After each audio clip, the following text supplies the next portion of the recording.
Assalamualaikum warahmatullahi wabarakatuh. Berjumpa kembali di Auro Channel. Pada kesempatan kali ini kita akan mencoba mengulik salah satu emiten LQ45, yakni Astra International atau ASII. Seberapa menarik dan seberapa besar potensi saham ini di masa pandemi? Mari kita cek, kita hitung saja potensinya ya kawan-kawan.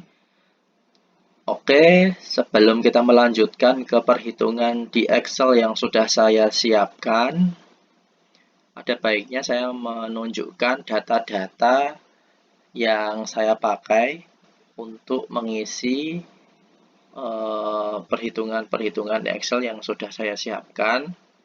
Yang pertama jelas saya dapat dari websitenya Bursa Efek ya, di keterbukaan laporan keuangan dan tahunan dari Astra International sendiri.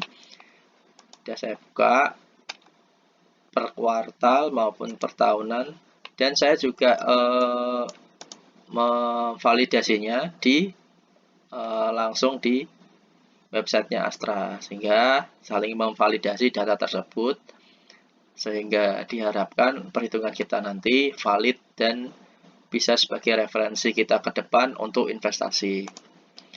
Oke ya, jelas ya kawan-kawan, dari sumber-sumbernya bisa kita cek sendiri nanti di websitenya maupun di Bursa Efek, websitenya Bursa Efek sendiri.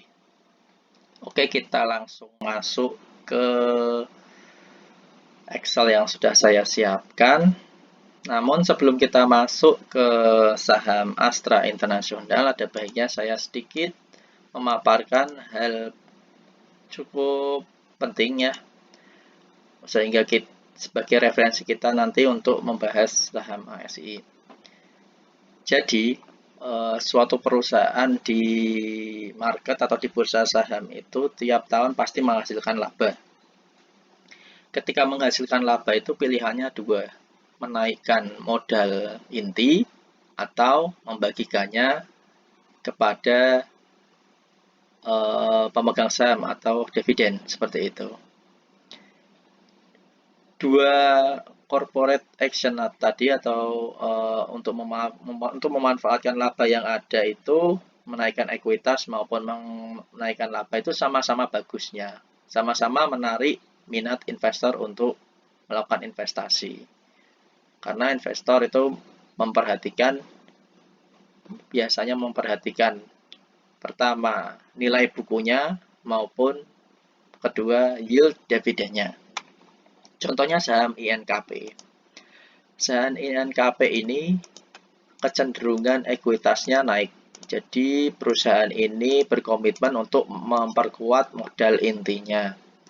Dengan memperkuat modal intinya atau ekuitasnya ini berpengaruh pada nilai buku atau book value atau valuasi wajar dari saham INKP ini. Sehingga dengan menaikkan ekuitas ini, biasanya yield dividennya menjadi rendah. Mengapa ya? Ya tadi, karena sahamnya ditahan untuk menaikkan modal inti, sehingga dividen yang dibagikan ke masyarakat itu cenderung kecil. Tapi kenapa kok harganya tetap mahal dan INKP ini masuk ke list LQ45 atau LQ45?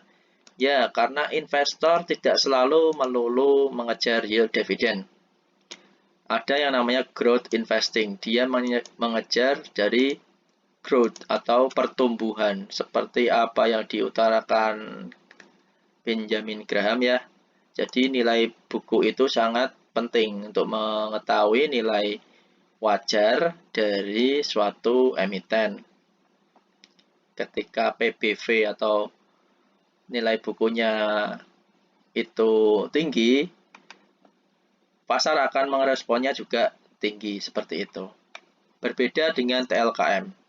TLKM ini atau Telkom Indonesia ini cenderung mempertahankan ekuitasnya. Modal intinya tidak bertambah. Tapi yield dividennya cukup tinggi, sekitar 4% untuk harga penutupan di akhir tahun ya. Jadi inilah bedanya INKP dan Telkom.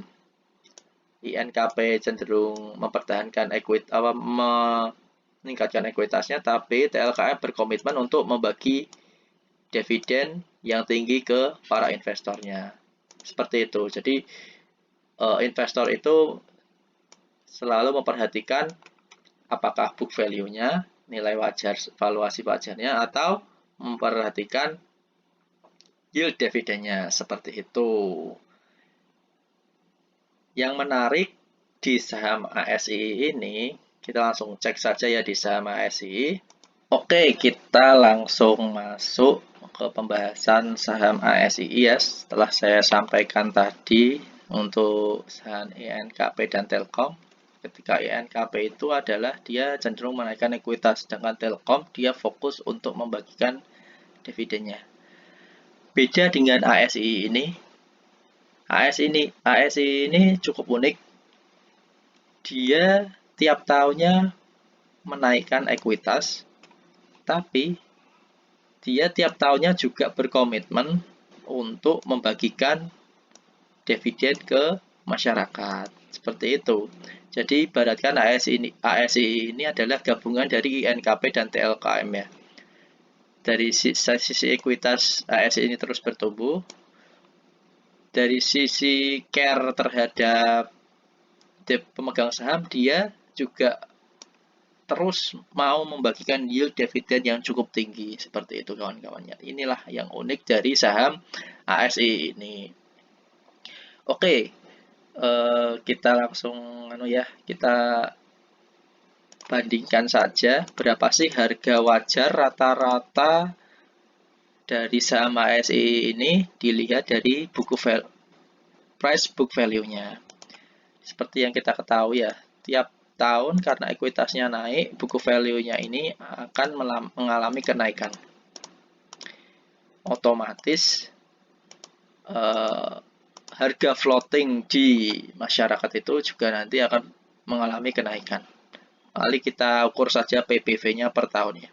Di tahun 2015 dengan harga penutupan di 6.900, PBV itu adalah rumusnya harga penutupan dibagi harga bukunya, dia dihargai 2,75 kali.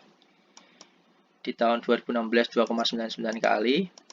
Sampai hari ini hanya diberi atau dihargai 1,6 kali PBV. Seperti itu ya kawan-kawan ya. Jadi berapa harga wajar rata-ratanya? Jadi kita menilai suatu perusahaan itu kan melihat trennya ya ke belakang. Oh, saham ini rata-rata dikasih harga segini. Oh, saham ini dihargai harga segini. Kan kita sudah tahu historikalnya di masa lalu. Di masa lalu dia dihargai bisa 2,75, bisa 2,99, 2,7, 2,4. Tapi sekarang mengalami penurunan. Kenapa mengalami penurunan? Ya wajar karena ada pandemi kan seperti itu. Mari kita rata-ratakan saja ya. Jadi rata-rata dari seluruh PBV per tahun dari 6 tahun terakhir itu ketemu 2,4 kali ya kawan-kawan ya. 2,4 kali dengan minimum PBV itu di akhir tahun 2020. Ya karena pandemi ya. Makanya harga pandemi ini memang harga yang cukup murah. Dengan harga maksimalnya di tahun 2016 2,99 kali itu menjadi puncak-puncaknya saham ASI ini. Mari kita ukur saja harga rata-rata wajarnya dengan caranya gimana? Kita kalikan saja harga buku yang sekarang, harga buku terakhir dikalikan dengan PBV rata-ratanya. Nah, seperti itu. Nah, dengan kita mengacu PBV rata-rata yang 2,4 kali, potensi dari kenaikan saham wajar diukur dari PBV-nya itu Rp9.187. Berapa G-nya? Kita ukur ya. G-nya kita ukur. Coba 9 dengan harga ini per harga 29 Januari ya. Ini kurangin ini dibagi harga sekarang. Oke. Dengan mengukur harga rata-rata dari PBV 6 tahun terakhir, maka dengan harga yang sekarang 6.100 masih ada potensi gain sebesar 51% di harga yang diharapkan di harga wajar. Rata-ratanya itu di harga Rp9.187. Seperti itu. Cukup menarik ya kawan-kawan ya. LQ45 memiliki potensi gain sebesar 51%. Ini dari PBV-nya. Coba kita ukur dari segi valuasi price to earning ratio. Price to earning ratio ini membagi atau mengukur saham dibandingkan dengan laba bersihnya. Saya sudah siapkan nilai EPS per tahunnya, ya kan? Berapa kenaikannya? Tiap tahun mengalami kenaikan ya kawan-kawan ya. Cuma di tahun 2020 ini memang cukup turun. Ya wajar saja karena ini adalah masa-masa pandemi, maka turun itu wajar. Kita ukur pernya, adalah nilai floating harga sekarang dibagi EPS-nya atau earning per share-nya, laba per lembar sahamnya, ketemu di tahun 2015 19 kali, 2016 22 kali, dan seterusnya sampai di tahun 2020 ini 13,58 kali. Oke. Kita rata-ratakan saja seperti apa yang sudah kita lakukan di nilai PBV tadi untuk mengetahui historical wajar harga dari pasar masa lalu itu berapa sih. Nah, ternyata rata-rata dari per masa lalu itu adalah 16,87 kali dengan minimum pernya itu di tahun 2019 dan maksimalnya di tahun 2016. Seperti itu. Jadi dengan menilik harga per ini kan. Oke, ini harga sekarang. Tadi sudah disampaikan harga sekarang itu 6.100 per 29 Januari. Maka harga wajar rata-rata per. Oke, karena ini sudah ada nilai wajar, ada pernya, yakni 16,87 kali ya. Kita kalikan saja. Ya kan? EPS dikali average. Ya. Jadi dengan EPS yang sekarang yang terjadi penurunan dikalikan dengan rata-rata per di masa lalu, harga wajarnya itu masih di sekitar 7.700. Berapa potensial gain-nya? Kita ukur saja ya kawan-kawan ya. Rumusnya sama. Kurangin dibagi. Oke. Ada potensi 28% ya kawan-kawan. Jadi untuk PBV tadi masih ada potensi 51 kali. Ya 51%, maaf. Untuk per ini ada potensi di 28%. Seperti itu kawan-kawan, cukup menarik ya. Ini sudah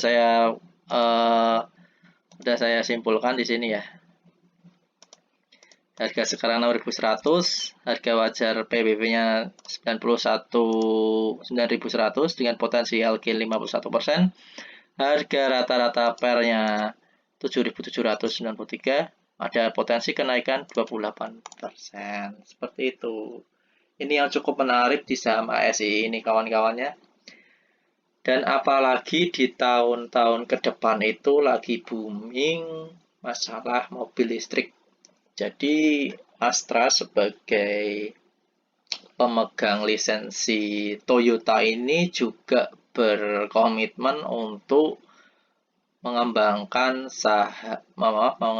mobil listrik. Apa buktinya? Ini akan saya tampilkan ya.